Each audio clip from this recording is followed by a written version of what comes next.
একজন শিক্ষার্থী।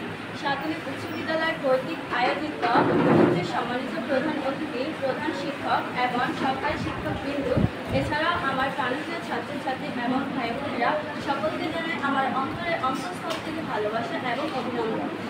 আজকের বিতর্কের মূল বিষয় হচ্ছে জলবায়ু পরিবর্তন ও প্রতিকার।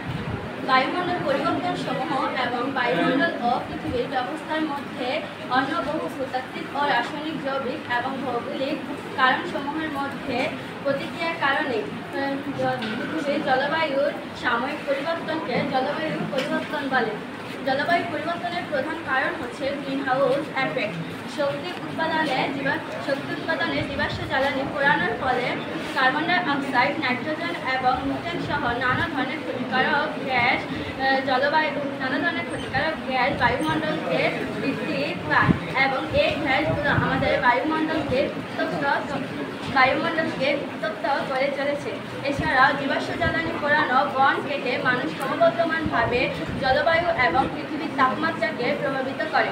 বাংলাদেশে প্রায় প্রতি বছর 12 মিলিয়ন হেক্টর বন ধ্বংস করা হচ্ছে।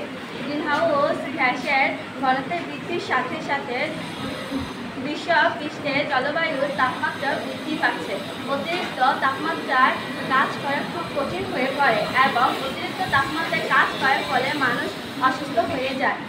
বাংলাদেশের গত দশকে 2011 থেকে 2020 দশকে বাংলাদেশের সবচেয়ে বেশি উষ্ণ ছিল।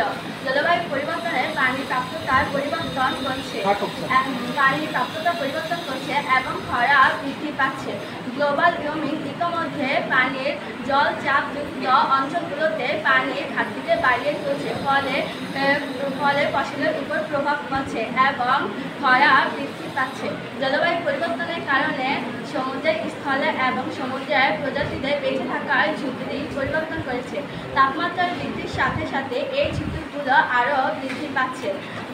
বাংলাদেশে প্রায় 1000 গুণ বেশি প্রজাতি হারাচ্ছে এবং আগামী কয়েক দশকের মধ্যে 1 মিলিয়ন প্রজাতি বিলুপ্ত হওয়ার ঝুঁকিতে রয়েছে। জলবায়ু পরিবর্তনের আরেকটি কারণ হলো স্বাস্থ্য ঝুঁকি। মানব জাতি জলবায়ু পরিবর্তনের কারণে স্বাস্থ্য ঝুঁকির মধ্যে পড়েছে। ফুসফুস ক্যান্সার এবং বিভিন্ন রোগে আক্রান্ত হয়ে মানুষ অসুস্থ হয়ে পড়ছে এবং মারা যাচ্ছে।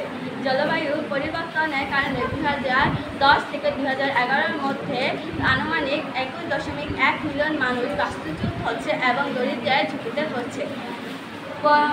ভবিষ্যৎ প্রজন্মকে সুস্থ সুন্দর পৃথিবী উপহার দিতে আমাদের কিছু গুরুত্বপূর্ণ ভূমিকা পালন করতে হবে এবং নিতে হবে কিছু কার্যকরী পদক্ষেপ। বৃক্ষ নিধন রোধ এবং গাছ লাগানো আমাদের পরিবেশ ভারসাম্য রক্ষা করছে অক্সিজেন, আর তা আমরা গাছ থেকে অনায়াসেই পেয়ে থাকি। আমাদের বেশি করে গাছ লাগাতে হবে। বর্তমানে মানুষ ক্রমবর্ধমান হারে গাছ কাটার উৎসব চলছে, তাই আমাদের গাছ কাটা থেকে বিরত থাকতে হবে। বেশি করে গাছ লাগাতে হবে। শিক্ষা প্রতিষ্ঠানের বাড়ির চারদিকে, রাস্তার দুপাশে ইত্যাদিতে গাছ লাগানো দরকার এবং জীবাশ্ম জ্বালানির ব্যবহার কমাতে হবে। এটি অত্যন্ত দূষণকারী এবং carbon die oxide, nitrogen, methane সহ নানা ধরনের ক্ষতিকারক গ্যাস সৃষ্টি করে। তাই আমাদের জীবাশ্ম জ্বালানি ব্যবহার কমাতে হবে। সুতরাং আমরা যদি এখন থেকে এই কার্যকরী পদক্ষেপ না গ্রহণ করি তাহলে আমাদের ভবিষ্যতে অনেক কঠিন সময় অপেক্ষা করছে। তাই আমাদের জলবায়ু পরিবর্তন প্রতিকার করা উচিত। ধন্যবাদ সবাইকে।